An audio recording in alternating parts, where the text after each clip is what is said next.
Hello viewers, நான் தான் உங்கள் neighbour Nisha. Time is gold அப்படி சொல்லி நம்ம எல்லாருக்குமே தெரியும். டைம்ன்றது நம்ம லைஃப்பில் ஒரு ரொம்ப இம்பார்ட்டண்ட்டான திங் தான். இந்த டைமில் நம்ம எப்படி இந்த டைமுக்கு அந்தந்த வேலையை முடிக்கணும் அப்படின்ற டிட்டர்மினேஷனோடு இருக்கிறது ரொம்ப முக்கியமோ, அதே மாதிரி நம்ம ஹாப்பினஸையும் எக்கார்ந்து கொண்டு இழக்கவே கூடாது. ஃபார் எக்ஸாம்பிள் சொல்லணும்னா, இப்போ உங்களுக்கு ஏதாச்சும் ஒர்க் இருக்குது, இப்போ உங்களுக்கு எப்படி தலை ஃபுல்லாக பேர்டன் இருக்குது, அப்போ சிஎஸ்கே மேட்ச் ஓடிச்சுன்னா என்னங்க, சிஎஸ்கே மேட்ச் பாருங்கள். அதே மாதிரி உங்களுக்கு என்ன தோணுதோ, மற்றவங்களை அஃபெக்ட் பண்ணாத மாதிரி எது தப்பு கிடையாதோ அதை அப்போயே செஞ்சுருங்க. உங்களோட ஹாப்பினஸை முதல்ல சொன்ன மாதிரி இந்த டைமில் நம்ம முடிக்கணும் அப்படின்னு சொன்னால் டைமில் முடிக்கிறது ரொம்ப ரொம்ப ரொம்ப இம்பார்ட்டண்ட் தான். அட் த சேம் டைம் நம்மளோட ஹாப்பினஸை எப்போவுமே எதுக்காகவுமே இழக்கக்கூடாது. ஜாலியாக நம்மளோட லைஃப்பை ரன் பண்ணும்.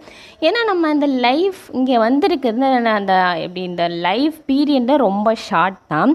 நம்ம ஹாப்பியாக இருக்க தான் இங்கே வந்திருக்கோம். போட்டு பேர்டன் ஏற்றிட்டே இருந்தால் நம்ம லாஸ்ட்டை என்ன தான் கொண்டு போக முடியும்? ஒன்றுமே கிடையாது. நம்மளோட மெமரிஸ் தான் லாஸ்ட் வரையும் நம்ம கூட இருக்கும். ஸோ டைமில் எப்படி நம்மளோட வேலையை முடிக்கணும்னு நினைக்கிறோமோ அதே மாதிரி நம்மளோட ஹாப்பினஸையும் எந்த விதத்திலும் நம்ம இழக்கக்கூடாது. ஓகே, இன்றைக்கி இந்த ஹாப்பியான டேயை நான் க்ரீன் டீயோடு ஸ்டார்ட் பண்ணியிருக்கேன். அதே மாதிரி உங்களுக்கு பிடிச்ச டீ ஆர் காஃபியோடு நீங்களும் ஹாப்பியாக ஸ்டார்ட் பண்ணுங்கள். இந்த வீடியோ உங்களுக்கு பிடிச்சிச்சுன்னா மறக்காமல் லைக் பண்ணுங்கள், ஷேர் பண்ணுங்கள் அண்ட் சப்ஸ்கிரைப் பண்ணுங்கள். தேங்க்யூ.